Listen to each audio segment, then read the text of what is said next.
education, there was no, anyone for public comment, saying none, I'll move on. Consent calendar, Lauren, will you make that motion? And make a motion that the Board of Education approve the items on the consent calendar exhibits 22-114 and 22-118 as recommended. Second. Seconded by Gladys. Seeing none, all those in favor? Aye.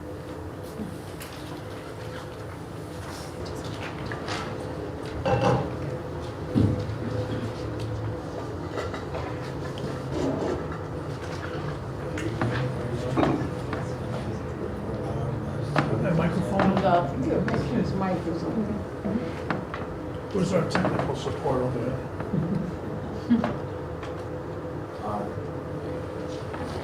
Good evening, everyone. Thank you for allowing us to represent, speak on behalf of ACE. I'll start off with a quick recap. Last week, on the 19th, the green chemistry class visited the Norwalk Aquarium.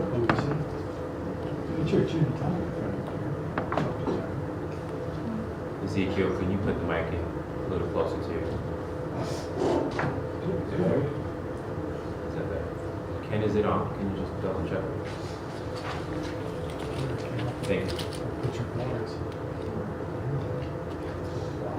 This better? Yeah, thank you. Great. To start, good evening, everyone. Thank you for allowing us to represent and speak on behalf of ACE. Just a quick recap from last week. On the 19th, the green chemistry class visited the Norwalk Aquarium. We got to hear West evening. We got to see exhibits and experience the 4D showing of Blue Planet 2 and Octopus. And 2 days later, on Friday, ACE staff DJ Jimenez and Daniela Espino brought the students to the Dodge Poetry Festival.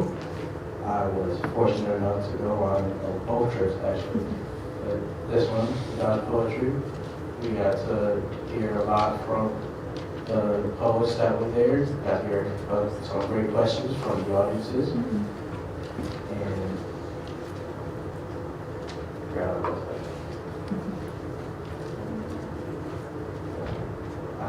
all in all, it was a great day. We learned quite a bit from them, and looking forward to going again next year. Hello. ACE Spirit Week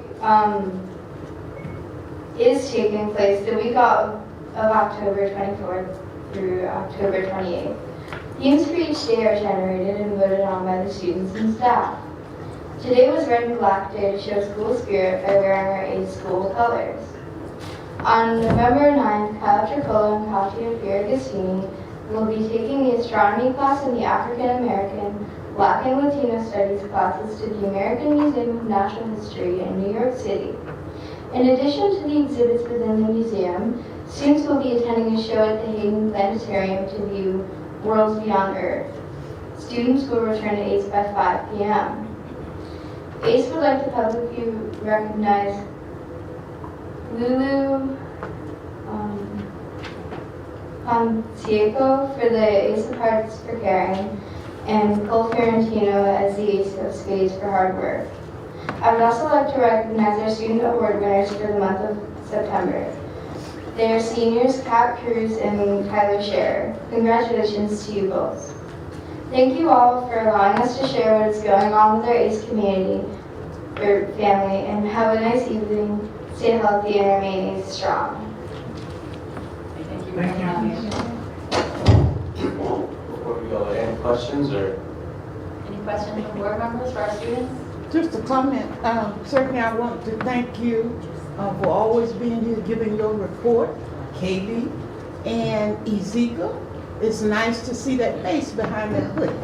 And thank you for always coming and representing ACE. Thank you again, and have a good night. Have a good night, everyone. Thank you. Thank you. Action item A, would you make that motion? Motion that the Board of Education approve the Danbury Public Schools Strategic Plan 2022 through 2027 in accordance with 22-119 on page 3. Second. Motion moved by Bridget, seconded by Kate. Any discussion? Yes, I have a problem with one of the action steps. On the teaching and learning, I feel it's too broad and it can encompass a lot of things, and I just don't like it. Develop a process to ensure both curriculum and resources to support implementation are inclusive and culturally relevant. Inclusive and culturally relevant, I don't like those words. I think it's too broad, and a lot of things will fall under there, and I don't think lend itself to academic excellence. I got to compliment Dr. Mead on her community report. She mentioned 3 words that she uses in there that I love about improved academic excellence. I don't see anything in here about improving academic excellence. And so I have a problem with number 3.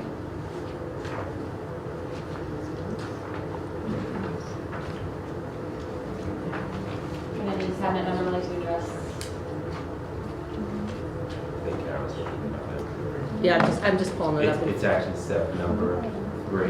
Yeah. And so, Page 36. Thank you. Karen, maybe you can speak to some of the Yeah, items so- that fall underneath that. in terms of- Sure. So as, let's sit up here.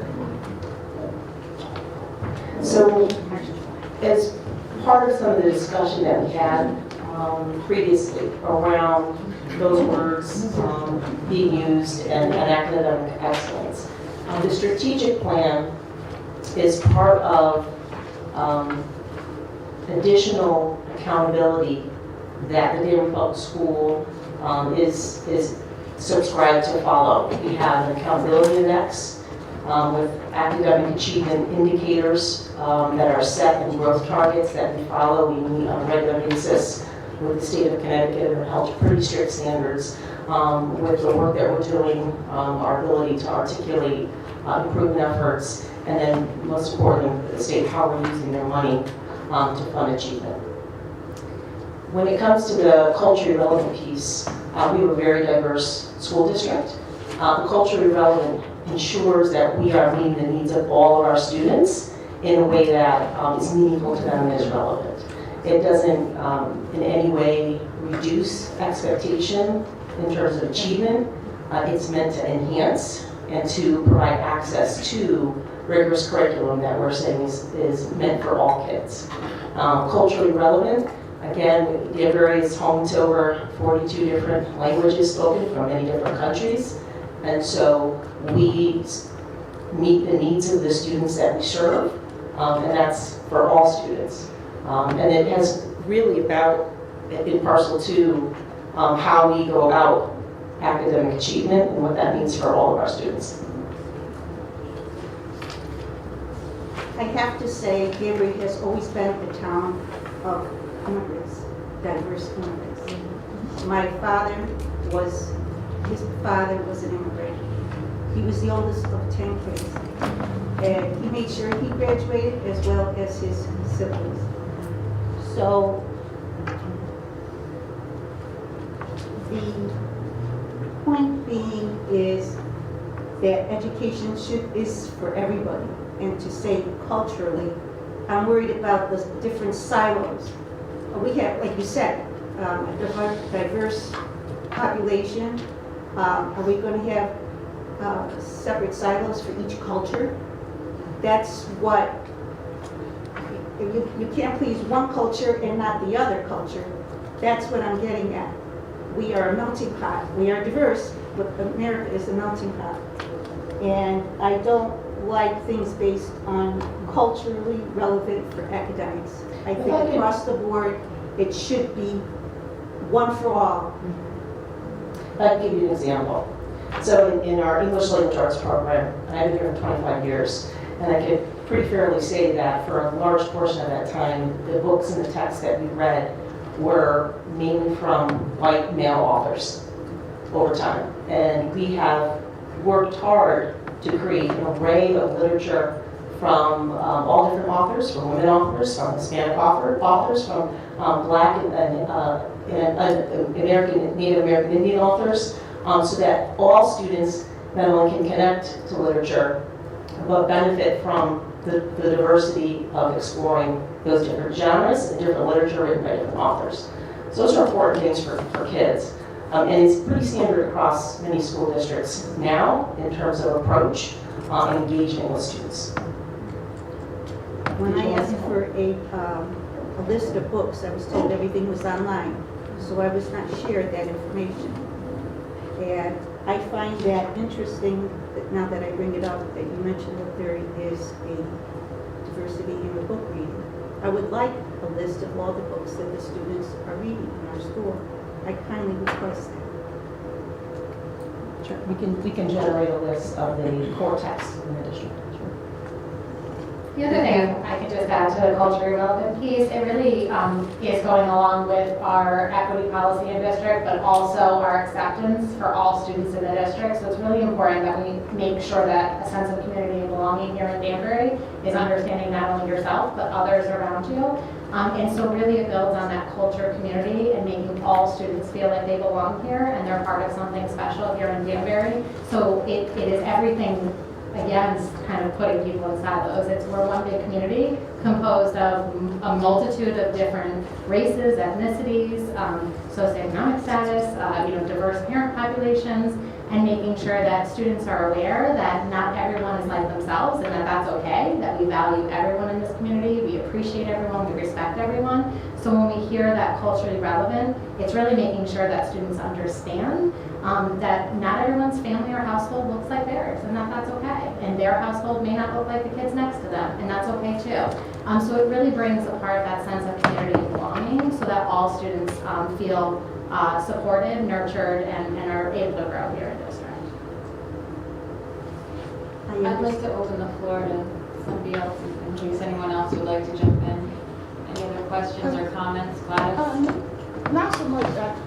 I'm trying to listen and try to understand.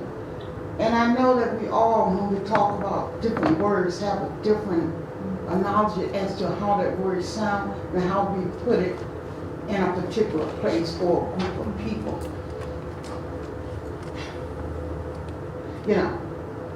Someone can look at me and say that, I'm African American, and could call that something else. But I think, and I guess what I'm trying to say, as board members, we can say that we disapprove, but can we really go in and change this? And how would we go about changing this to fit someone else? Because what might fit Teresa might not fit my household. So, and I think that's what Dr. Casimiro was trying to say. And I know what fits someone else's household is not going to fit mine. So, and we have to look at Danbury and how words are used. And, they might use it one way at Westcon, it might not be the right way to use it here at the Board of Ed meetings and anything that we're doing. So, that's just my comment. Thank you. Anybody else have a question or comment? So I understand the concept of cultural relevancy from my own position, but I think maybe Karen, you could maybe explain a little bit that cultural relevancy, as I understand it, would be within the frameworks that the state has already created for us. So we're not going outside those frameworks, we're working within them to create cultural relevance. So it doesn't mean taking anything from the curriculum, it means adding to it. Right. Yeah. I just want to make sure I understand. Yeah, and thank you for, it's locked, okay. Thank you. And as mentioned previously, it's a nationwide attempt and even a local attempt in Connecticut to make sure that we're addressing the needs. And to your point, thank you for reminding me of that. That is that has been an initiative for quite some time in Connecticut, to the point where the board has also adopted policy, as Kelly mentioned, around those areas. But again, we have Common Core state standards, we have NGSS standards, we have all kinds of standards, ISTE standards, and being culturally relevant is a way to access and tap into those standards for all kids. And so it's really not, and I think the word maybe was used before that, a concern around watering down the curriculum. And if anything, it's really meant to enrich the curriculum and bring more substance to it over time. Thank you. I'm just looking at that same page with the action step that is causing a little concern here. And I note on the left-hand side there, it says strengthen and make curriculum accessible for all, and include enrichment and interventions to improve academic outcomes. So I guess I look at that and take away from it that exactly what you just said for us, Dr. Casimiro, which is that by improving the quality of the curriculum and making it more inclusive, we're actually enriching and creating opportunities for students to improve their academic outcomes, which I think we all would probably agree is what we're here to do. So, thank you.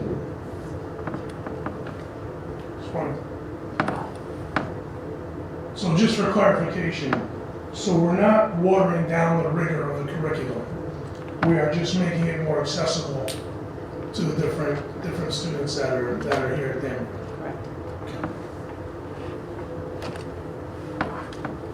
Terry, did you have anything further? I just want to say, I don't see how culture has to do anything with math. Anything else from any other board member before we move on? There's three, you know, and I started to stay home tonight, but anyway. We're glad you did. There's three little stars there that's telling me that this district is doing whatever it can. And those three stars are the bullet points that we really should be looking at and dealing with our students. So, you know, I can look at that and say, okay, we can move on. But, you know, I just want to say, you know, we can't satisfy everyone, but we can listen to what another person's opinion is. But I'm looking at the three bullet points that are here, and I think they're well implemented here and put here in this teaching and learning document. And I hope that we continue to move forward on those three bullet points. Thank you, Gladys.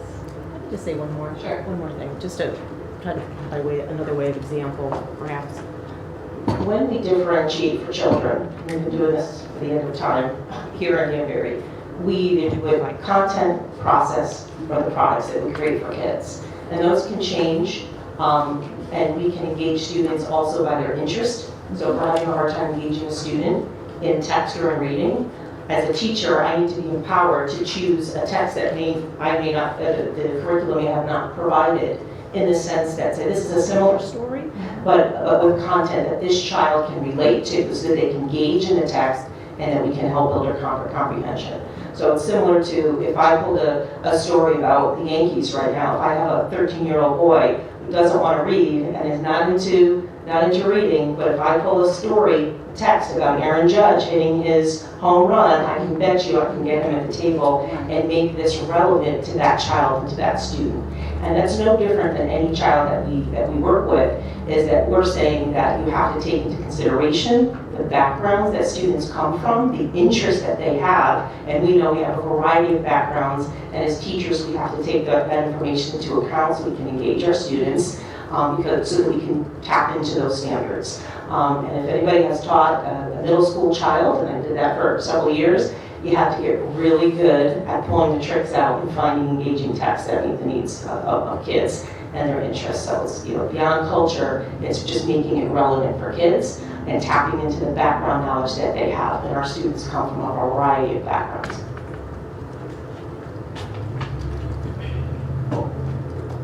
Madam Chair, quick comment. I mean, culturally relevant. It's my understanding that we have classes that are multicultural. Are we segregating cultures to teach different cultures a relevant plan, or will the curriculum be relevant for some, but not relevant for others with a multicultural classroom?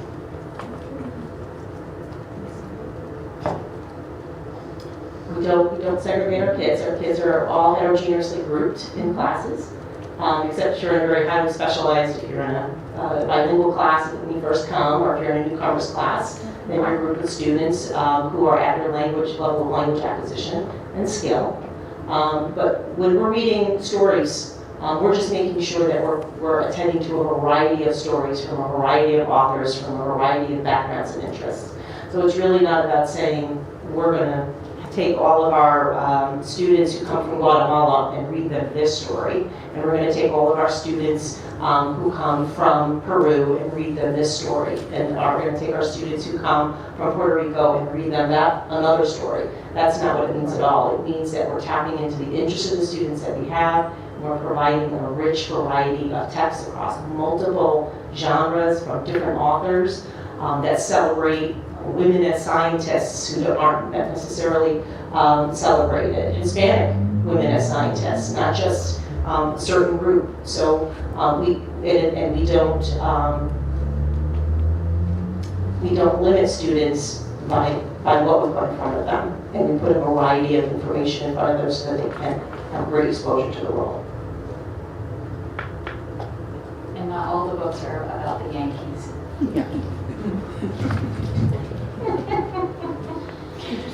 Unfortunately. Okay. Anything else? Louisa. I just have a quick comment. With a district as large as ours, 12,000 plus students, and we have to understand not all of these students learn the same. And so to achieve these 3 stars here, we need to allow those action steps in order to get to these goals. And so I think that, reading, we can't read too much into them. We have to rely on our teachers to do the work that they need to do. And all of these steps that they have are just very important for them to achieve these 3 stars. So for me, the important thing is to get to these 3 goals in teaching and learning, and the professionals and the teachers in those classrooms with those 30 plus students, with 30 students that may all learn differently or may need different techniques in order to attain the same lesson. We have to allow them these action steps to get there.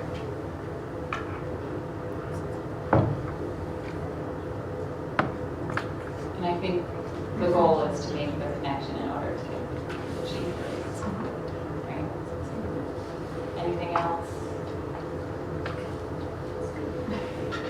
Why is it there?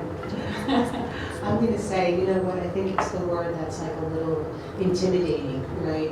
But when you, like Louisa was saying, when you really break it down, it's almost like you're breaking it down to the individual student, right? And not intervention, whatever that may take, instead of it being overall box that you're kind of following a certain curriculum. But of course, it's important that we make sure that, that we consider all cultures, of course. And I get it. For me, we're looking at really breaking it down to the individual student and what that individual might need, not so much an overall curriculum shift in a sense. It is, but it isn't. You know what I mean? Like, Yeah, and it's both really, right? And so in overall, you would want your child to be exposed to.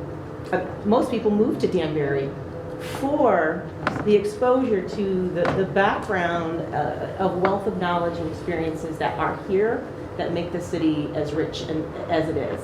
And so having, our kids, I believe, our students are better off from having attended here and growing up around such a rich environment and have learning about all different cultures.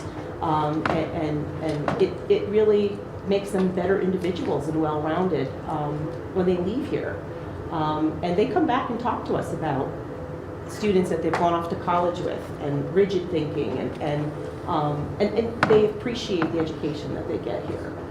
So we continue to do our best to continue to nurture all the kids and make sure that that we're not limiting them to a specific you know, group of text or literature, we try to cover the bases and try to make sure that we're providing a world-class education here and environment through that exposure. I mean, I agree with Teresa. It would be great to see the material. We talk about so much about curriculum and how we're changing it and what we're doing, but it's hard when we don't know where we are in our curriculum and how much maybe we have to incorporate or, you know, Yeah. connect. It's a process. Yeah. So it's a process over time. And so you don't flip a curriculum overnight Right. and identify, you know, it is as I'm planning and as I meet the standard, I'm keeping in mind that I need to, as I'm selecting texts, Implement. and I'm looking for passages for students to read, to practice, that I'm not just picking the same type of literature and text over and over again, that I am providing a variety of texts and experiences from different authors, on different topics, with different meanings. So I guess it's just helpful if we would actually be able to Yeah. see Sure. what we're talking about, and then we would actually know that growth within like Sure. a year's implementation of something, right? I Right. mean, just to get a better understanding sure. would be great. Thank you. Thank you. Actually, I'm gonna hold off because it's gonna come out the wrong way. I'll rethink it for.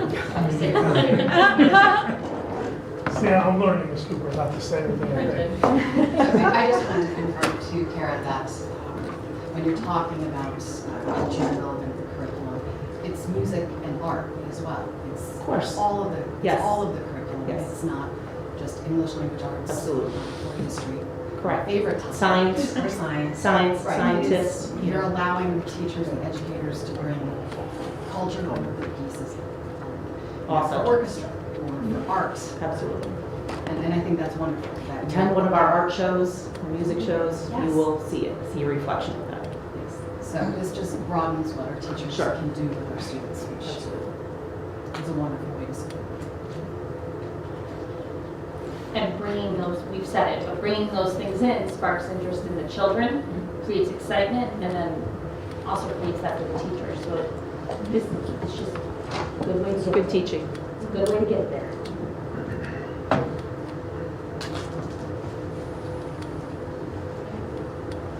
Thank you for the questions and the discussion.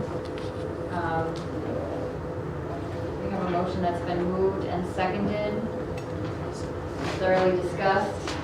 All those in favor? Aye. Any opposed? Opposed. One opposed? Any abstentions? Stay. One abstention? Motion carries. Oh, did you want to I'm gonna say two. abstain? Two Yeah. abstentions. Yeah, I need more. Motion still carries. Action B. Lisa, would you like to? Motion that the Board of Education accept the July through September 2022 financial report in accordance with 22-120 H42. Is there a second?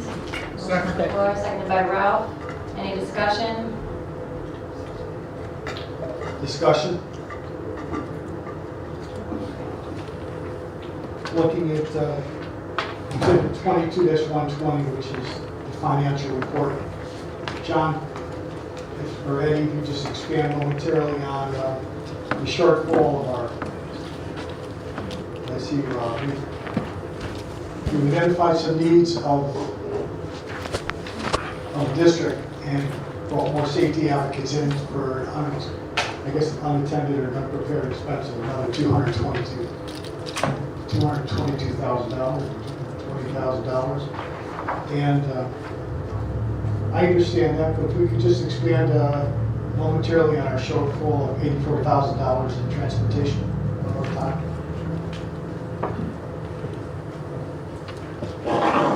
Can you hear me okay?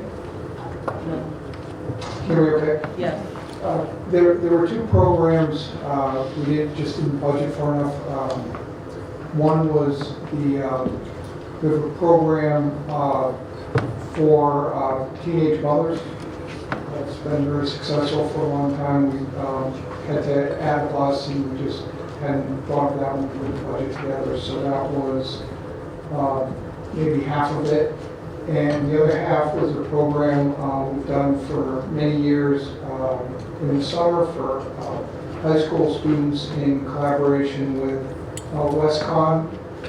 It's a pre-college program, runs for about 6 weeks over there. Many of our students attend, and we just didn't budget for that either. So those two were, call them unexpected, more like unbudgeted expenses that we incurred. Thank you, sir. Any further discussion, questions?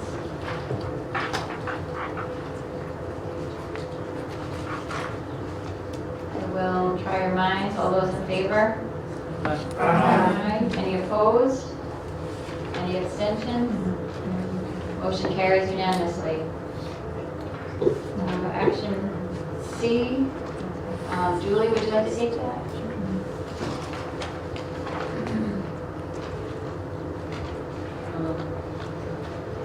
Board bylaws 9124-recording secretary. Motion that the Board of Education accept for the first reading Board bylaw 9124-recording secretary as recommended by the policy committee in accordance with 22-121, page 50. Thank you. There's a motion on the floor. Is there a second? I second the motion. Seconded by Gladys. Any discussion? Seeing none. All those in favor? Aye. Any opposed? Any abstentions? Motion carries unanimously. Superintendent's report, Mr. Wilson. Good evening, everyone. Thank you, Kathy. So, superintendent goals to update college and career readiness, summative assessment, data presentation. Carol Wanza joins us 2 times a year, at least, for some of the data overviews. The board might recall last year, I believe the last time she joined us, we were in the black box, and a lot of the data that Carol was referring to was data, quite frankly, that the state was saying that was inadequate and not necessarily valid information because of exams and assessments being taken during COVID. Being 1 year now removed from that, and we have 21, 22 data we can report out on. And I believe at least one of the carriers up there anyway are going to also speak to the recent NAEP results that were released nationwide, just to give you a better picture of how things are going nationally. And I'm going to move from this position so I can also see the presentation. Also, Rachel, I can do that. Good evening. Thanks for having me here tonight, board members and Houston Cabinet, Superintendent Walston. I'm really thrilled to be here to be able to talk about exactly what we were talking about before, academic achievement, and how we're thoughtfully planning for students and to meet their the student outcomes that we're setting in those goals. This is a result of the 21-22 school year. So this is the summative data that were part of last year's standardized test. So everything kind of comes in during the summer, and we're even early fall at times. But these components that you'll see tonight are also a part of our accountability index, which I will come back and speak about once that's released by the state. The last time that was released was 2018-19 school year, but we anticipate it probably in December or January. So these will all be a part of it. Next slide.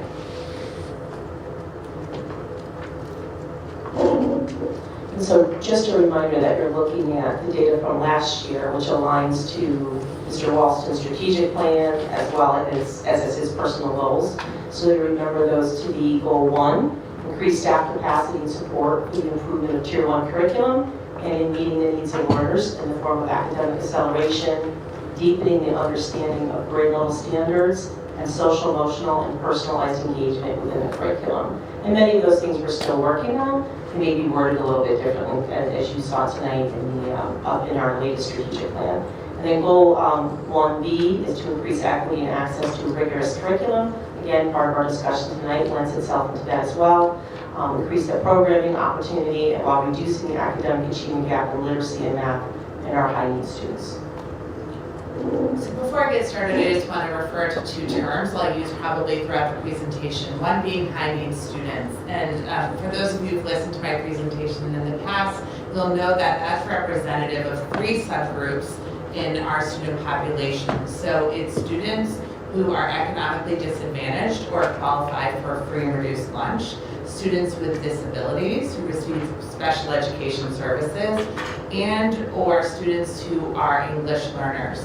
And so you can either be in all three categories and be considered high needs, or you could just be in one and be considered high needs. So I might be a special education student who's also an English language learner, or I could just be a special education student and be counted in that subgroup. The other term that the state of Connecticut and nationally that folks are starting to use and you'll hear a lot right now in districts is MLL. And so you'll see it kind of used throughout the presentation. So we'll say English language learner or English learner, ELL or EL, but now a term that you'll see most across the state of Connecticut is a multilingual learner, that students are continuing to learn in their own primary language, but also learning another language as well. So that's what the multilingual learner represents. So, go ahead, sorry, I keep thinking I have it. I'm moving forward, sorry.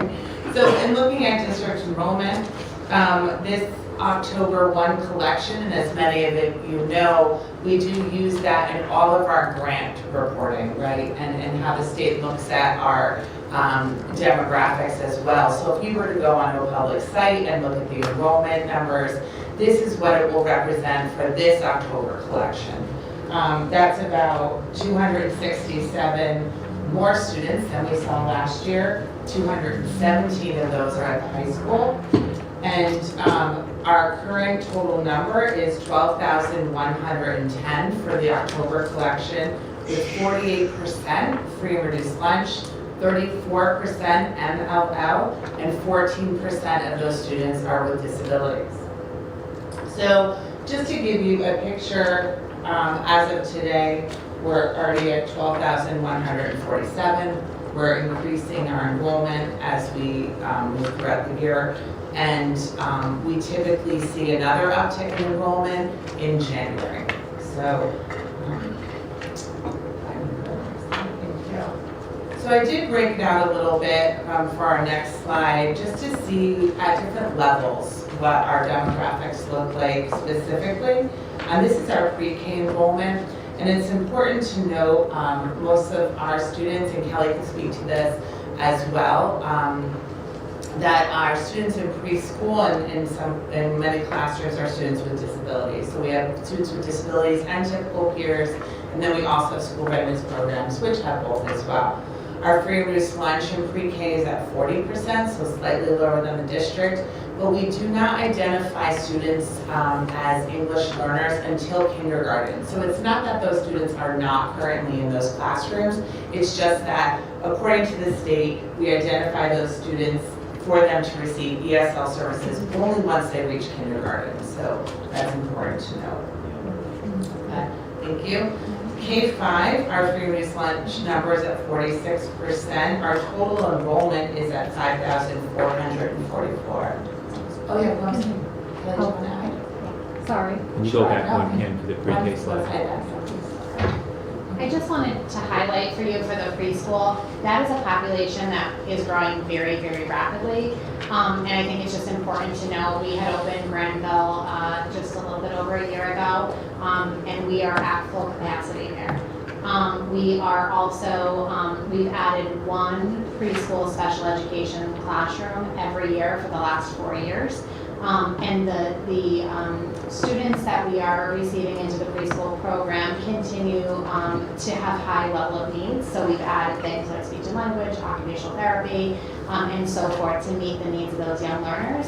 And the reason why it's important is that those students are also going to integrate into our K-12 population, and continue to have some of those same needs, which we will need to support in an ongoing fashion. But as we look, demographic, enrollment growth, and so forth, preschool is certainly one of the factors that is not always captured well in our demographic studies. In fact, some of them just don't attend to preschool. And that's understandable, as it represents primarily a student with disability population that's very hard to predict. But it also is something that for spacing, staffing, size, capacity, that just needs to be on our radar as it continues to grow. And those students at the preschool level come into the preschool program upon their 3rd birthday. So they don't enter like kindergartners. If you turn 3 in October, you start school in October. If you turn 3 in February, you start school in February. So it's a continuous flow throughout the entire school year, which is unique, as most of our students come in as kindergartners, 1st graders, or so forth. Parents, of course, always have an option to delay the start if they so choose. And we sometimes see that if there's only a couple days left of the school year, they'll say we'll start next year, or a student that turns 3 right before the Christmas holiday break, for example, they may wait till January.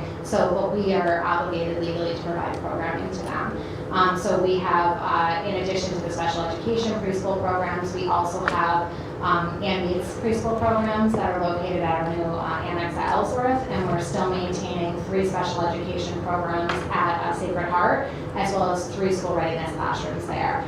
So we're running that space for our little guys. Thank you, no, that's Thank you. important to know for sure. So our K-5 population where those students transition to, we're looking at 12% of students with disabilities, 45% who are considered MLL, and 46% free or reduced lunch.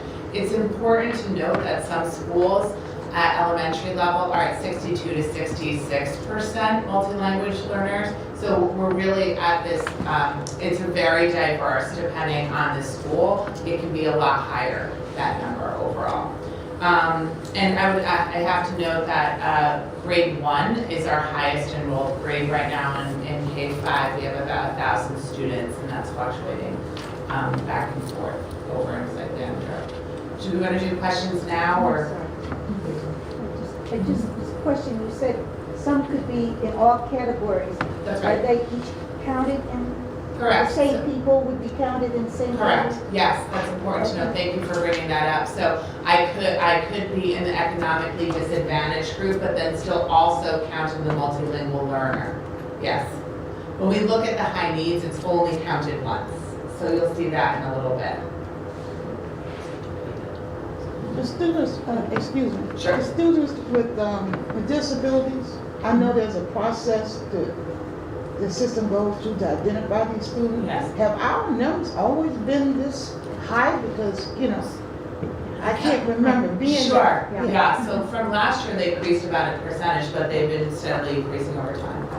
We've increased about 500 students in about 6 or 7 years, so we are steadily increasing. Our percentage of students with special needs has always hovered between that 13 and 14%, but as our district enrollment grows, our students with special needs enrollment grows. We are already 40 students above what you see on that slide here today, so we're continuing to grow and add. We've seen a lot of influx into the district. We're also seeing a lot of identification. We're seeing an increase in referrals, meaning those students in which we suspect may have disabilities.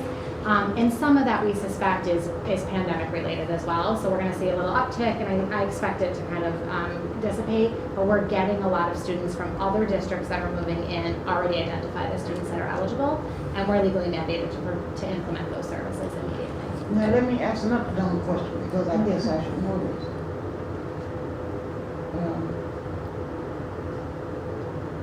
At any point, a student that is identified as disability becomes a student that does not have a disability. Yes.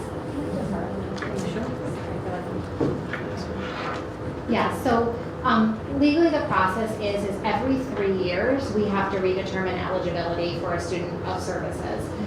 So if a student qualifies in kindergarten, again, 3 years later, we come back and do updated evaluations to see if that student still needs a service.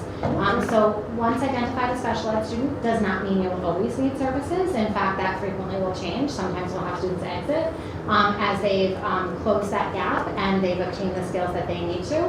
And other times we will have students that will continue to qualify from preschool all the way through high school.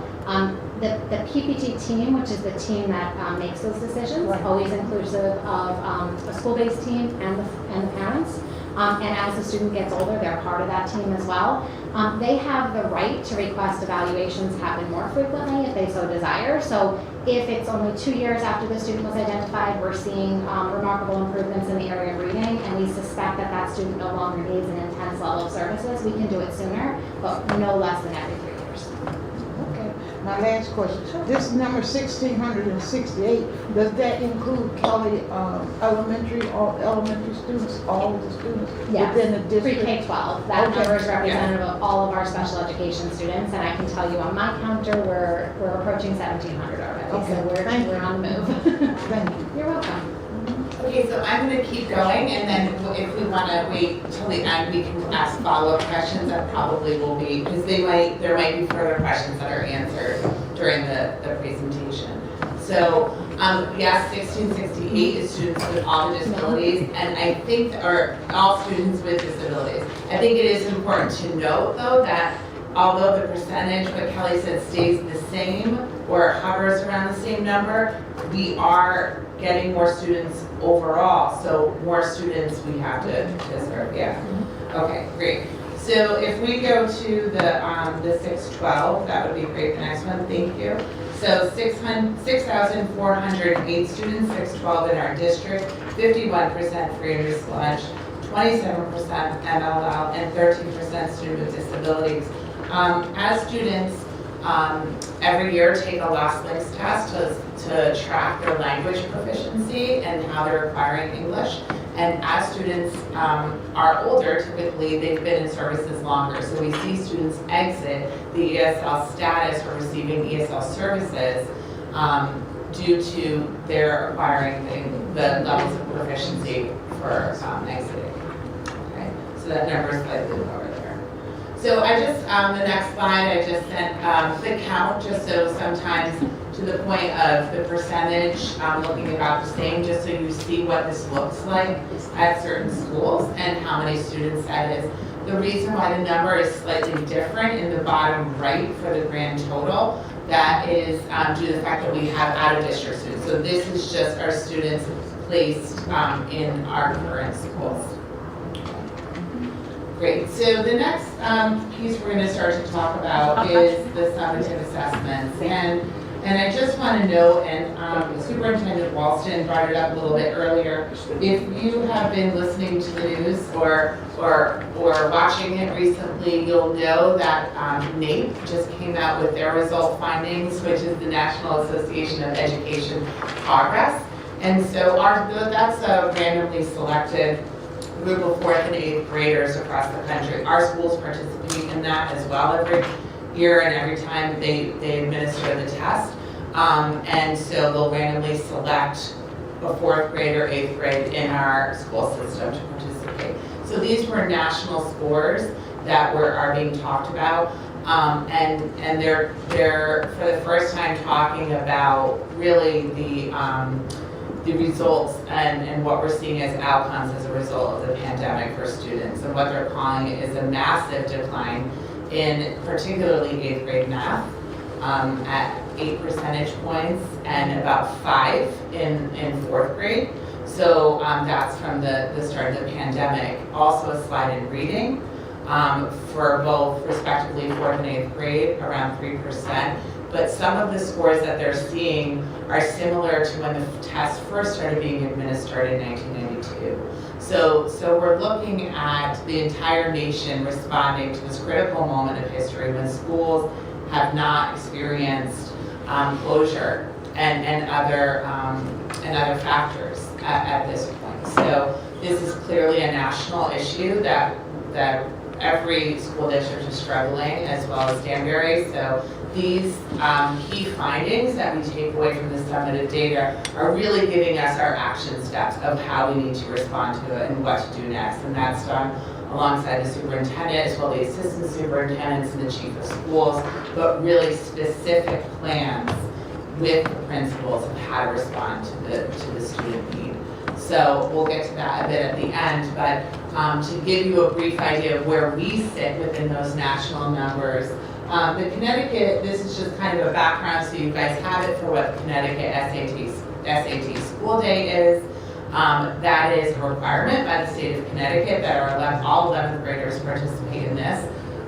This was the first year that it was administered digitally. So that was quite a transition and a big feat for the high school to participate in and really conduct those assessments digitally all at once.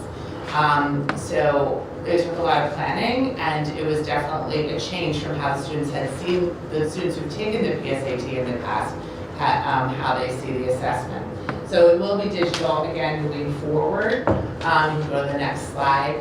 This is just our trend data as it looks for ELA and math for the Connecticut school day. So certainly other students take this assessment at different points of the year. And for those of you who've had children in high school, you'll know that they might sign up for a Saturday assessment. This is the snapshot of how our students do all on the same day. So you're supposed to have a 95% participation rate to ensure that you're not excluding students based on maybe where their level is. And so the state requires that everyone participate. So in general, our ELA whole group for 2022 was at 38% and our math was at 15%. Respectively, ELA went down 2% from last year and down 4% in math. Okay. There were other, overall the state average from the pre-pandemic to now went down 6%. So they've seen a decline as well. And that's 6 percentage points.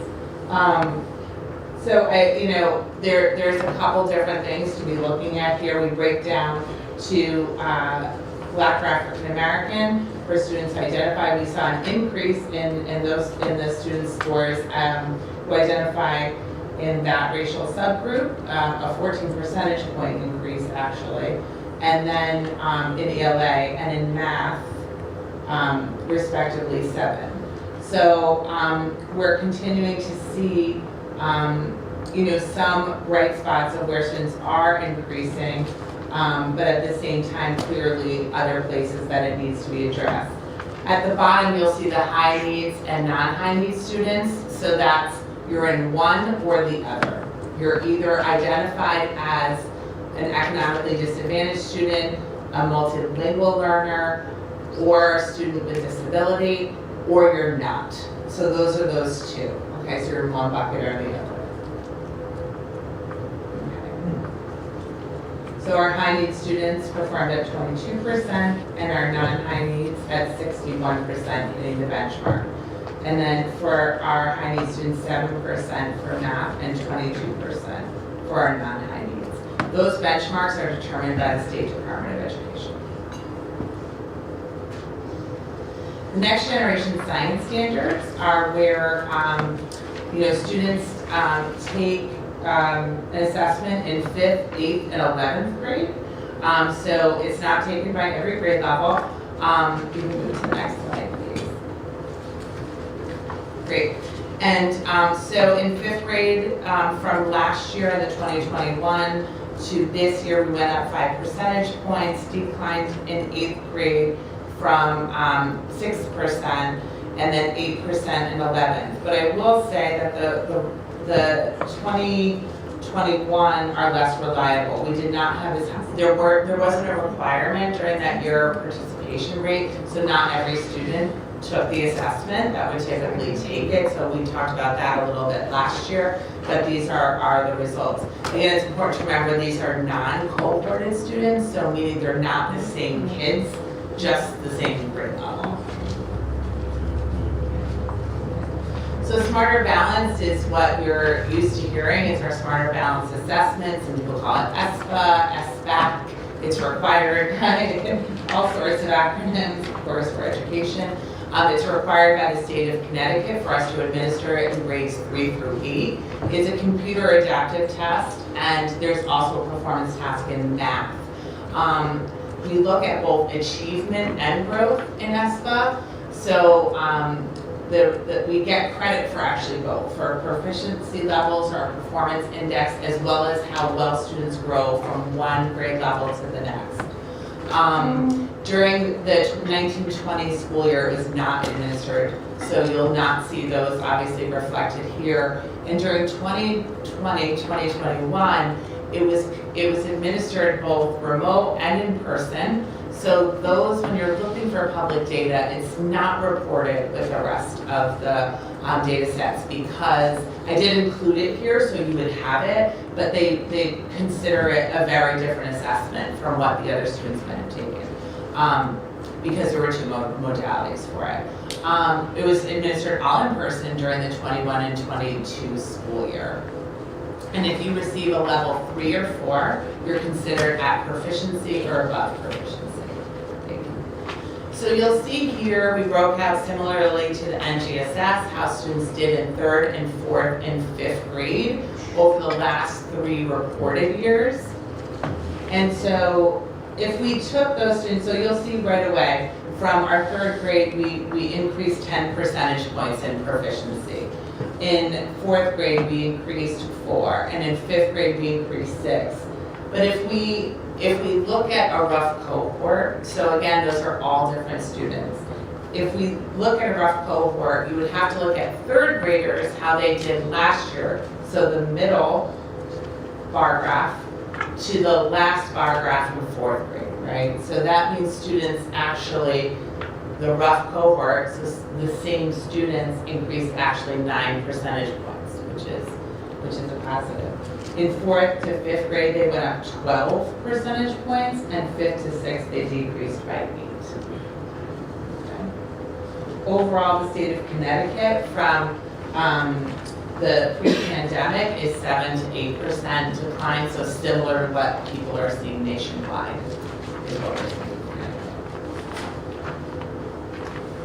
So the next one is the middle school, thank you. The middle school, ESPA ELA.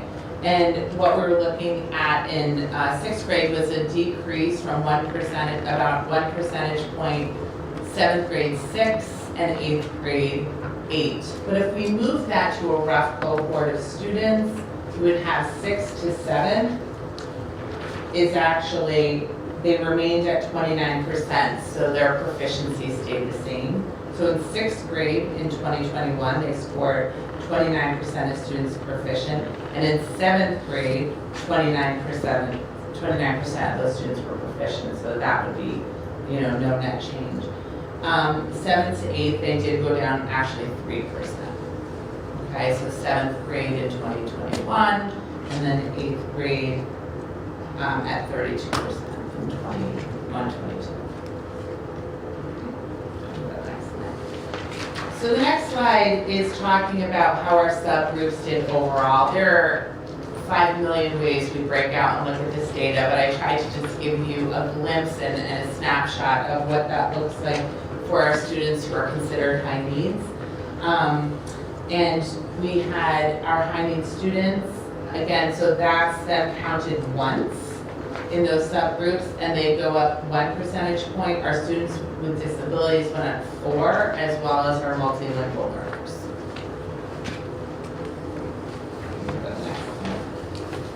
In math, same way everything is broken out in grades 3 through 5 there. So we saw a 12 percentage point increase in 3rd, 9 in 4th, and 7 in 5th if you're just looking at the grade levels. If we're looking at a rough cohort of students, we went up 7% moving 3rd to 4th grade. 4th to 5th, we went up 5 percentage points, as well as 5th to 6th, we decreased by 3. Go to the next slide. If we continue that rough cohort, 6 to 7, we increased by 3 percentage points, and 7 to 8, we decreased by 5. If you were just looking at grade level, obviously 6 stayed the same, 7 went up 1 percentage, and 8 went down 3. And then the subgroup, again, broken out, high need students went up by 3, students with disabilities went up 2, and our MLL students went up by 4. So the next piece, a large amount of our, a large portion of our accountability index is really looking at growth. So if you know, and then have been a part of the Danbury community a while, you've known we've had many schools of distinction and that honor, and typically it's how we grow students, and particularly in 4th and 5th grade. So Smarter Balanced, the state looks at how a student scores in one year and then what gains they made in the next year. So at each moment in time, how many points they increase their scaled score on a test, whether it's ELA or math, okay? So just real quickly, this is what we talk about. It's called the average percent target achieved, or percentage of target achieved, and I'm just gonna talk briefly about it. But usually I present multiple ways of growth, but I thought it would be great just to dive into this one, for you to see kind of the bigger picture for the district. So we're talking about average percent target achieved. We're talking about how far a student got to their growth target. So if you move to the next slide, it can help us. So when we talked about students at levels 3 and 4 are considered proficient. So level 3, if you look at the top row there, it has all the levels of ESPA. Level 3 is that you met it. Level 4, you exceeded, okay? Level 1 is not met, and level 2 is approaching. So within those levels, they also break out the scale score. Okay, so if you were looking to the left, all the way to the left, underneath 3rd grade, 2,189 is the lowest range to 2,380 is the highest scale score of a level 1. They break that out into low level and high level 1. And the state gives you a target and says, say you take this in 3rd grade, and you scored a 2,388. We expect you to grow 59 points. We have a quick clarifying question. Yes. I apologize. So Yeah, please do. when you growth and achievement, so if you're setting a goal at, let's just use numbers, number 4, and a child is at number 1, if they grow 1 or 2, you consider that growth. So that's what you base the percentage on of growth, correct? Correct. So yes, we always want to move kids that way. Right. The state gives us these actual targets Okay. and say if you're a low level 2 and you scored a 2,338 when you were in 3rd grade, we expect your scale score to at least grow by 59 next year. Okay. So So what you- constant progress is what Constant we're, progress and very regardless of the- specific to what your score is. okay. Right? So, because then this is research based on how students in Connecticut performed on Smarter Balanced over time, and so they think this is what we should expect for a year's worth of growth. If we want to move a student a level, we'll need maybe more aggressive growth, Right, okay. but they should at least be growing this. So if I get to 59, if I am that student in 3rd grade and I hit 59, I hit 100% to my target, right? If I'm a student in my scaled score, if I'm a level 2 high, which is the next one, and you're expected to grow 60, and you only got 30 points, you're at 50% to your target, right? So you're 50% of the way there. If you and I are only in a class together, what the average percent target achieved is that we'll average our scores together. Right. So now our class is at 75%. So 100%, 50% average together, average the class together, we're 75% average target achieved.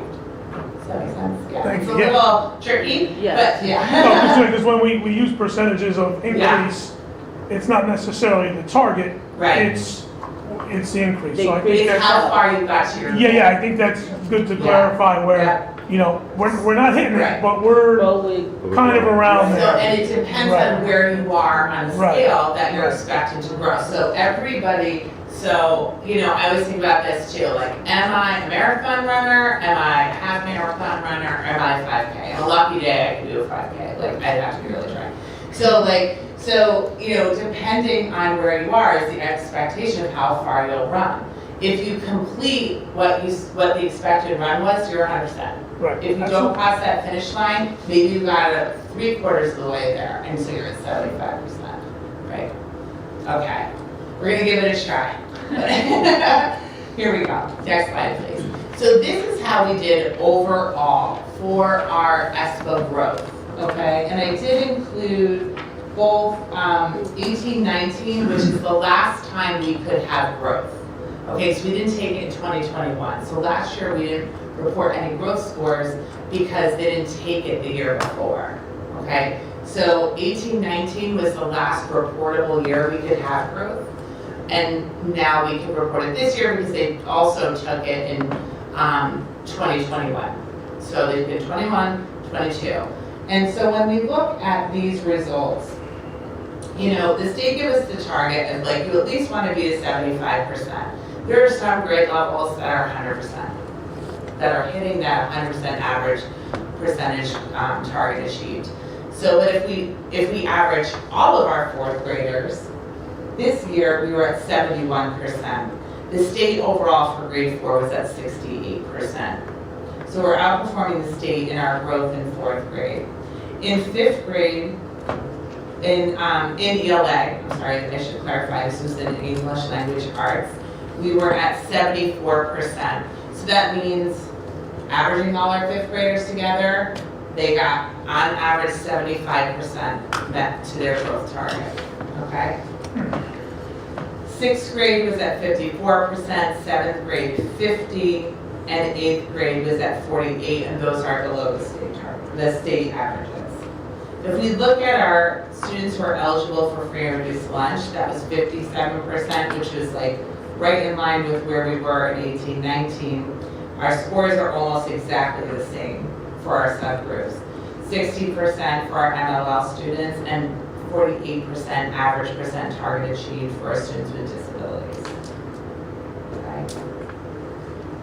So if we move to math, same exact concept. Here, fourth grade really outperforms the state as well as the rest of the district, honestly, for math. 86% average percent target achieved, 80% in fifth grade, and in sixth grade, 43%, seventh grade 56, and eighth grade 42. Sixth and seventh grade was at higher rates of growth than pre-pandemic. With our eligible for free or reduced lunch, that was increased from pre-pandemic from 55% to 60% average target achieved. And then including MLL, 3% increase with our students with disabilities remain the same at 51%. So that's comparing our pre-pandemic numbers.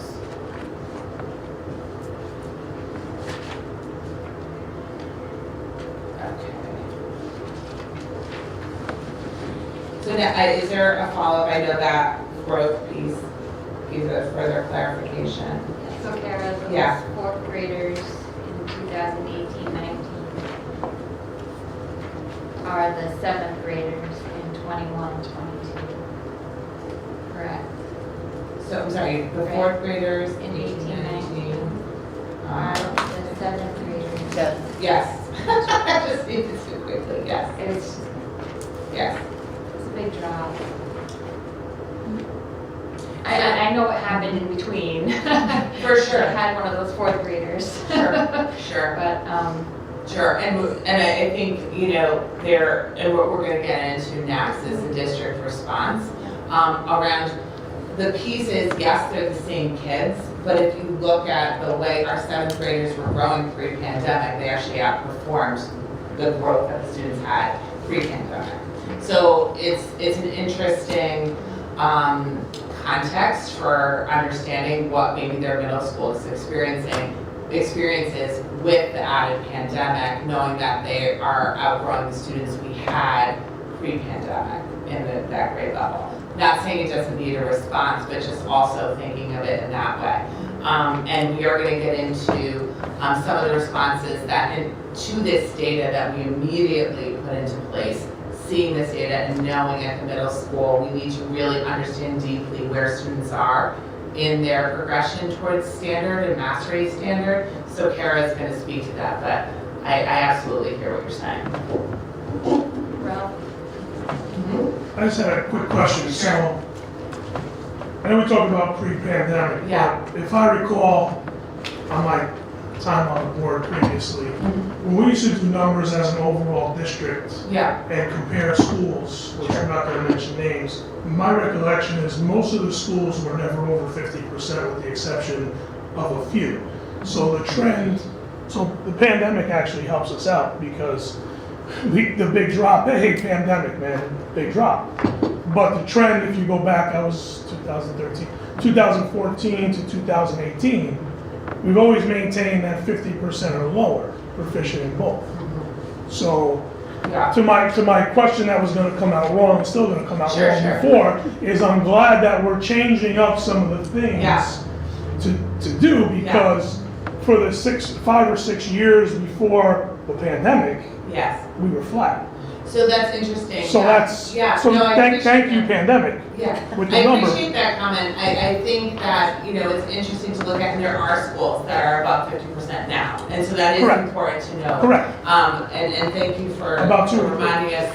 Maybe So depending on the grade level. So, and one thing that we know, and that there, the national research around where students are at this moment in time, is that what the pandemic did was exacerbate some of the gaps that we already saw. So what was there existing, it really just exacerbated it, right? And so made it more present. So it is more like, and now how do we respond?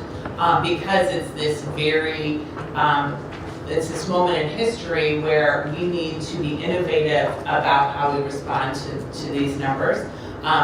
And what we are hearing nationally is that people are doing a lot of the right things, but just not at the right level or highest level of dosage that needs to be done. And that becomes challenging around staffing.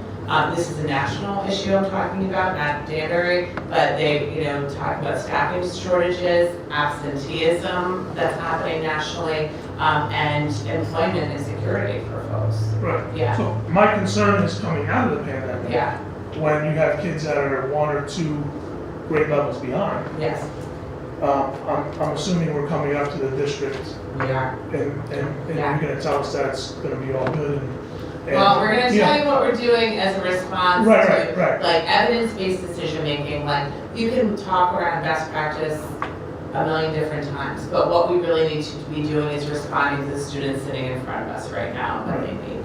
So I'm going to let Kara move to that piece, and then So, I think it's important to point out some of the, there are definitely some highlights in the data comparatively to, certainly we always aim to do better.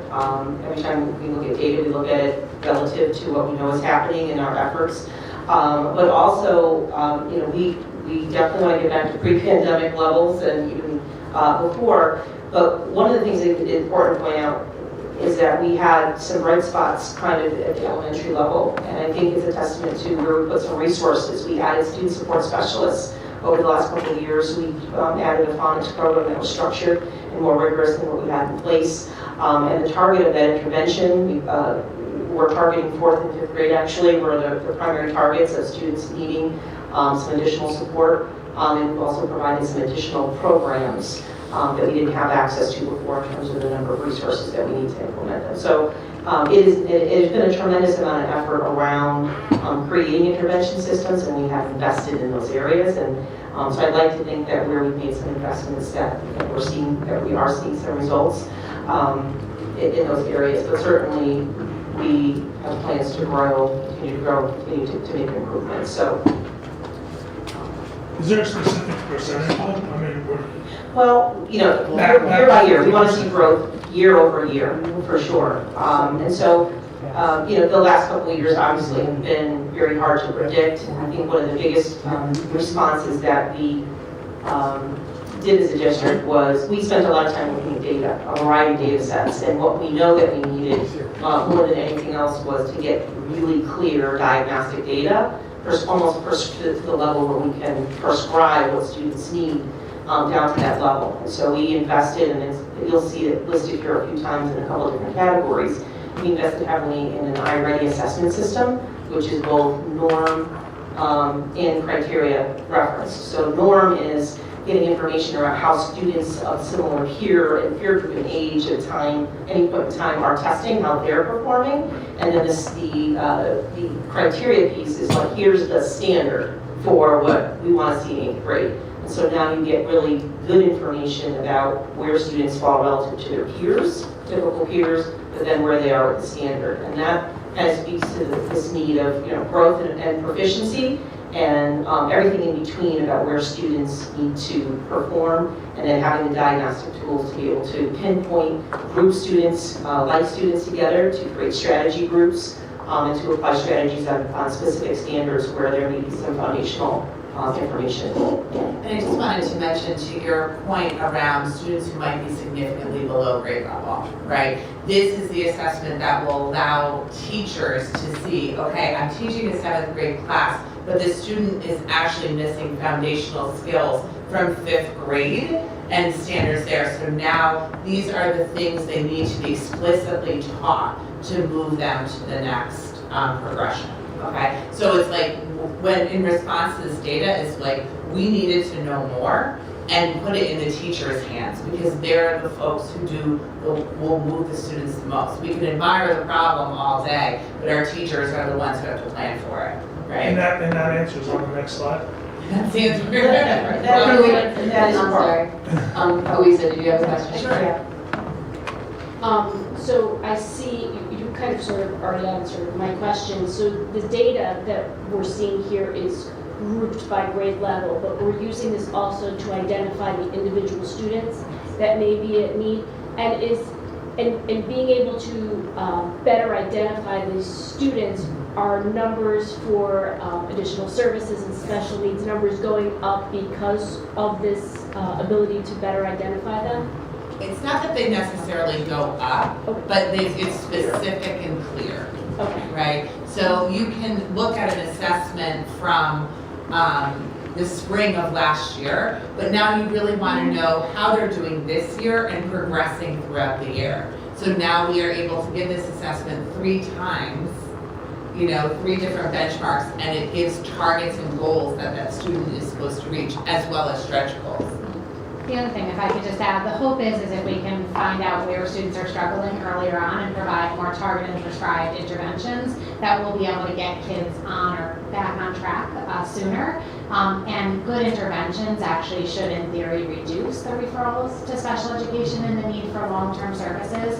There's a ton of research, particularly around reading, that if you can catch kids and get them back on track at the elementary grade levels, particularly before 3rd grade, that the need for special education services and other services are significantly decreased. So not to say that we sometimes aren't surprised by things and say, we may need to consider a referral, because we certainly do that. But really the hope is in the intervention services, so those student support specialists that Kara referenced earlier are really critical to make sure that we can provide quick and targeted interventions at the individual student level so that we prevent long-term problems for kids. So, I'm sorry, so these assessments are given 3 times during the course of the school year? So we have a lot of different assessments depending on the grade level of the student. So the iReady assessment, which Kara's referencing as a part of STEM K-12, that's actually K-8.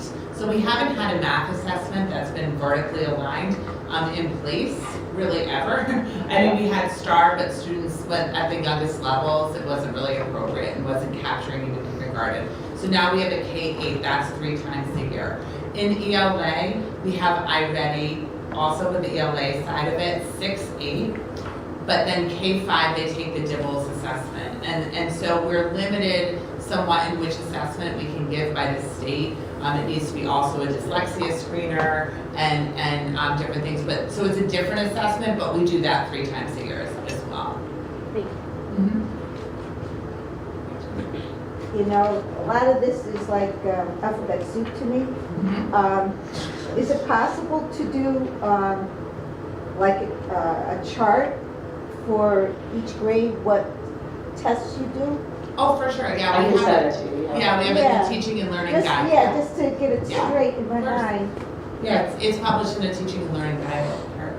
Thank you. Of course. Okay, so do you want to continue? Yeah. So what you see here on the K-12 side are just different components for, so Melissa they do, for example, so these are some of the efforts that are happening in the STEM area. And again, the iReady component has been a huge piece to implementing this year and learning, and getting our not just our teachers, but our administrators up to speed on how to use this powerful system and how to progress monitor in their building. So there's been a lot of work, and I'll just really speak generically to what's here, and if you have any questions, I'm certainly happy to answer those. We've done a lot of work this year on understanding the standards more deeply, and marrying that with professional development and placing the right tools in the hands of teachers so that they can understand where to support students and how to bring in foundational knowledge to remediate areas, but then also to accelerate when students are ready for more. So there'll be continued work on that. This is not a short-term plan. This is a continual plan over time that we're going to be working on for some time. We've done a lot of work in all of the content areas in rolling out new programs that have high-quality resources that are aligned to the state standards. And so one of the, I'll say, silver linings of the pandemic was the ability to be able to acquire resources that we haven't had in Danbury for some time. And so we've been purchasing, and we feel that we've outfitted the teachers' classrooms with quite a bit in grade level and intervention kits that span a range now that's more appropriate to what we're seeing in our classrooms, but then also carving out time for intervention. The biggest professional development that you'll see kind of happening in all the areas is really around the idea of standards, and not just to teach a curriculum or to follow pacing in a way that doesn't meet the needs of the learner, but to really dig into those standards. Kara Wanzer mentioned a little bit about some of the, I don't think you mentioned MyPath, but MyPath and some of the areas that we have as an adaptive learning piece that can prescribe practice for students in a targeted area. So if you remember like an iExcel and some other programs that we have, the MyPath, it responds to the assessment piece in iReady. And so it's another very powerful tool. We'd love to expand that at some point, but we'll see where we are maybe this time next year. And again, focusing on sense making, mathematical, computational skills, and then making sure that we have high quality curriculum resources in the hands of our teachers. As I mentioned before, you can go to that was good, thank you. As I mentioned before, we invested a lot around beginning to get our literacy program off the ground.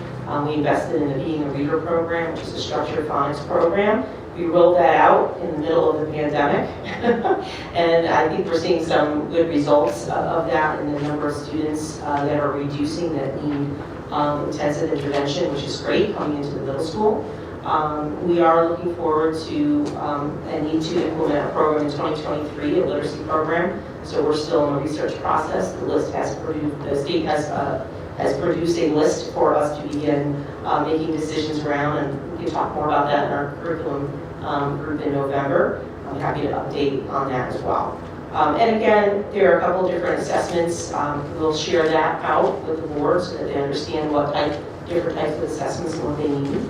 And then again, targeted intervention program at K-5, and then universal screening with the DIBLs, as Kara Wanzer mentioned, and then all of our professional development, again, centered around understanding the standards. Next slide, please. So similarly, in humanities at the 6-12 level, again, iReady has been a big part of the work and understanding of the teachers and the leadership of the department leaders that are there in helping our teachers sense make from the data that they're seeing. They've dedicated a lot of time to creating space in data teams. Part of that, and it's not quite listed here on this slide, but has been an investment in something called PLC Plus, which is really how to take your team and your group and engage in a system of continuous learning and to self-organize yourself for success. So we were happy to be able to introduce that to some of our staff as well.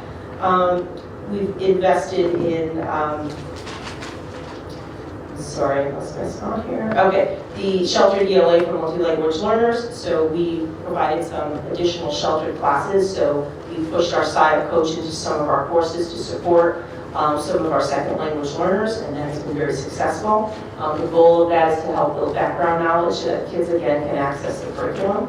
I'll move down to 912. We are utilizing IXL a little bit more. I mentioned that, many of you are familiar with that. Again, to increase personalized learning for students. We are starting to bring in more SAT-aligned sources. This will be a focus for me in my work with the high school. I feel like we need to do a little bit more in this area. Pre-pandemic, probably about 5 or 6 years ago, we had some benchmarks that were really informative, pushed kids to write really hard, really rigorously, I should say.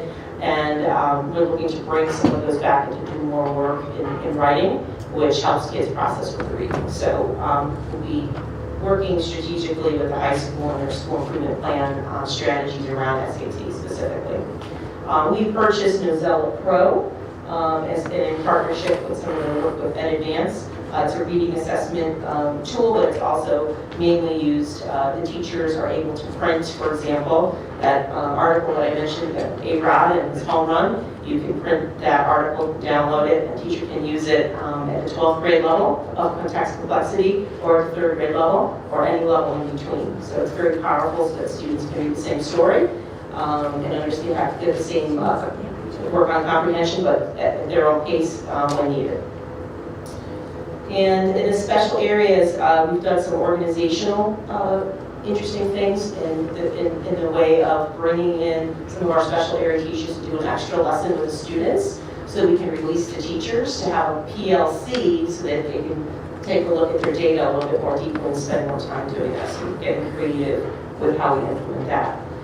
So just some other district actions. As you know, we have been working on our EL Achieve, our systematic ELD program. We are still in the process of rolling that out. We are at the K-8 level, hoping to move on to high school next year or possibly the year after. We're trying to pool our resources to support both K-5 and 6-8 right now with our SIA coaches. We've been focusing on increasing the quality of our ESL bilingual services. So there's been a lot of professional development and training around that, and not just for the teachers, but also for the administrators, so they can walk in and understand what should be happening and be able to provide feedback on that. We've had SIA coaching institutes. We have SIA coaches in our district, and they help our teachers to provide strategies for our multilingual learners. To access the curriculum and to provide suggestions on ways to engage. A few years ago, we started to move our bilingual program, a Spanish program at Rogers Park. We had a Portuguese program over at Broadview, and we had enough students, and we would bus students accordingly. That was tough for the students, it's tough on families, and kind of makes them create the disconnection for folks. We had enough students who needed both Spanish and Portuguese in both school areas, so we complemented the programs on both sides, and we're in the second year of the bilingual program migration over to Broadview Middle School, and we continue to support that. We've increased our offering our newcomer immigrant after school camp. So that is in part some of the ESSER money has been used to support our second language learners in their needs. I have to say they probably maybe struggled the most during the pandemic in terms of access. And so we are targeting some after school work to do a little bit of catch up with some of our activities to give them some more skills and some more time with developing language. And intervention and support. So again, we've focused a lot of our efforts around intervention. We've maintained our SRBI pairs. Again, those were important positions in our schools, very valuable, particularly at K-5. And Kelly and her team have implemented a LEAP grant support for students who are chronically absent, and have put some great strategies in to reduce that number. It's been very effective. At the principal level, next slide please, we invest heavily and are intending to invest heavily in the future in our principals. The research shows that a high quality principal is one of the lead contributors to effectiveness and outcomes for the school. And as a result, we have dedicated more time and investment in our principals, their learning, and also in accountability systems around school outcomes with the chiefs of schools. We're working with all of our principals. Now we're doing targeted work in school improvement and meeting with them on a regular basis. And we're doing a lot of calibration work, a lot of data work. Carol wants to push us into all of those meetings. It's phenomenal. And we continue to organize ourselves around those. Again, PLC plus work, targeted PD cycles, iReady leadership training, and a small group of us are who supervise principals, that be the assistant superintendents, that be Kelly Truchas and myself, along with the two chiefs, are engaging in very in-depth training through the Center for Educational Leadership, it's called CEL, to improve our skills in supporting and improving the skills of our principals. And I just wanted to say, I mean, honestly, you know, at a national level, people are calling this a need for urgent response, and that's where we are as a district as well. I've been meeting with the principals and talking about where students are, individual students, and planning for them, as well as what they need to be doing for school improvement planning outside of the regular, right? So these are deep meetings that are being done on a regular basis, pushing into schools. The chief of schools are present there with support of the assistant superintendents as well, and myself, and we're pushing into grade levels with teachers. We're talking about what their data looks like now, and actually what it looked like pre-pandemic, and that piece, and what our historical data look like over time, and getting into the standards with folks. I mean, this is really where the work is. The teachers and principals are working very hard to meet the needs of the students, and we're trying to respond to help them do that work in the best way possible. Sure. Teresa?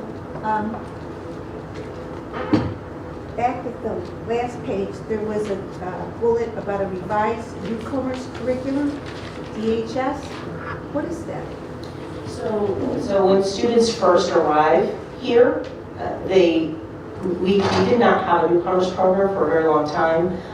We did pilot a program a few years ago where we have a very targeted curriculum on the basics to acquire basic information, basic language and vocabulary. When they come, that's different from another group of students who are more ready for the next level in their development along the continuum. And so each year they make tweaks and adjustments to the newcomers curriculum, but also the demographics of our students have changed. Or have changed over the last couple of years. We're seeing more students with interrupted education. So in some cases it could mean that a student has not been in school at all. And so their needs may look a little bit different than other students. And so we made adjustments in what's offered during the class time that the students are with their teacher. So we've dedicated time for newcomers. You're welcome. I thought we were moving away from ISL. We are, so It's mainly phased out. We have good resources in terms of personalized tools across the district. The high school has the least amount of tools, and so it's really at the 9-12 level. So they're still using it pretty heavily for practice. It's not meant to replace instruction, but it's meant to reinforce. So if there's a skill area that the teacher can assign practice in an area. So my path at the middle school levels has replaced that, and having a higher level of adaptivity based on their score on the assessment.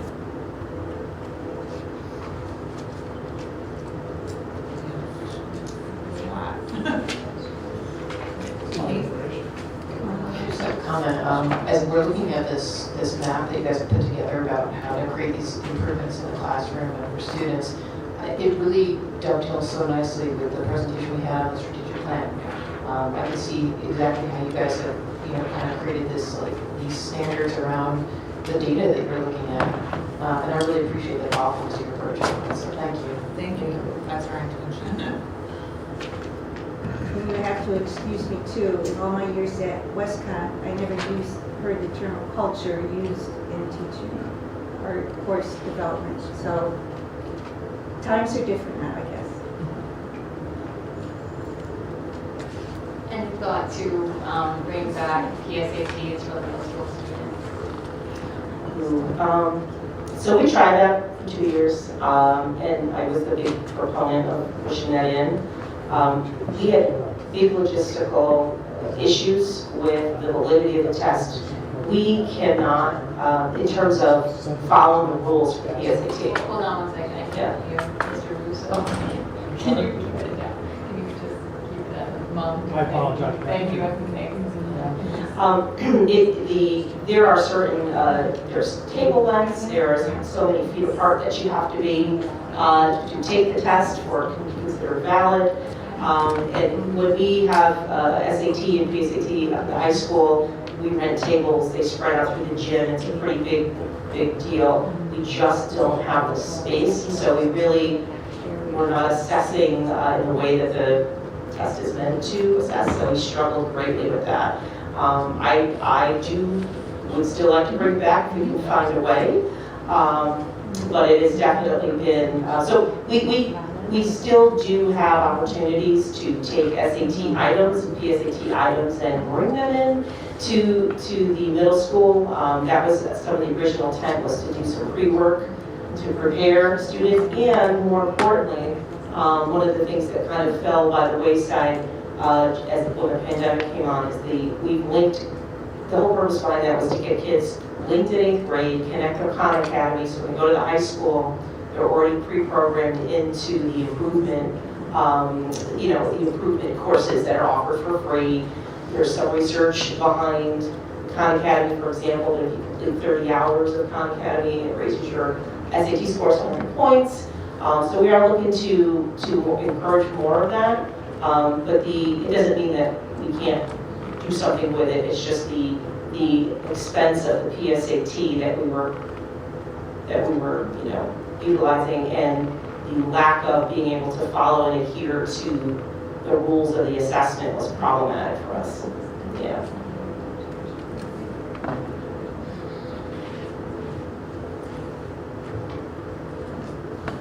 And then to go all the way back to the beginning. Okay.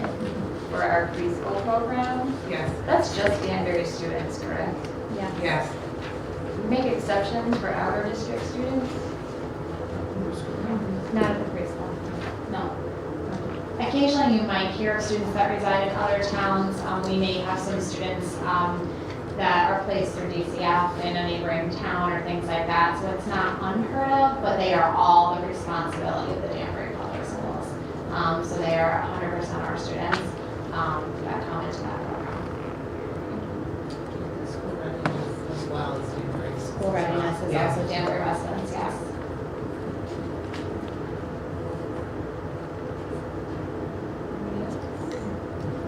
Thank you for your time. Thank you. Thank you, Karis.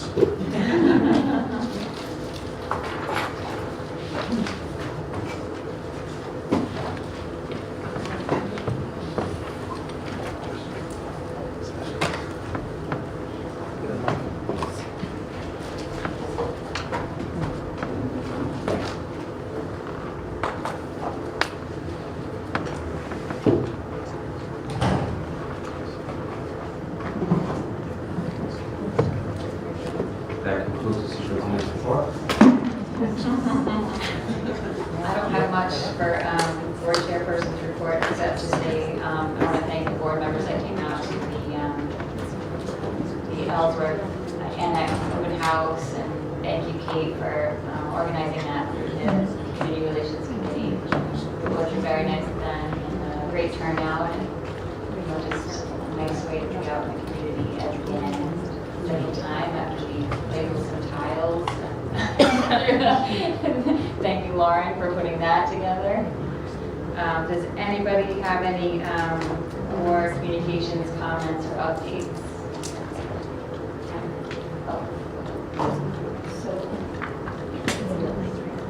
So I have the SABC. We had our first meeting, and they are looking for mentors, desperate need of mentors. they've started DSABCs in more schools, younger schools, elementary schools, so they're in desperate need of mentors. If you're interested, please reach out.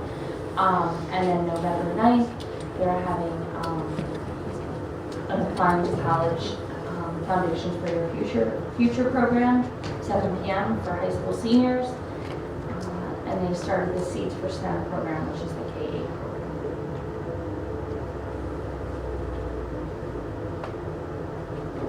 Laura, can I just ask, does DSABC, what's the commitment for mentors, do you know? They talk about that? I don't know exactly what the commitment is, but Susan. Queen, right? Yeah, Okay. she's the one to reach out to and she can, say yes, and she'll know what it is. Thank you so much. Can I just add for a second? Typically, it's a commitment of once a week to meet with one student. If you took on more than one student, then it would be more frequently, but it's usually during their lunch for about half an hour or so. Thanks, Kelly. Yeah, sure. Any other committee updates or comments? I will ask for a motion that the Board of Education move into executive session to discuss a matter involving a student event that would result in disclosing a public record that is exempt from disclosure. So moved. Moved by, is that Julie? Second. Oh, Julie, seconded by Michelle.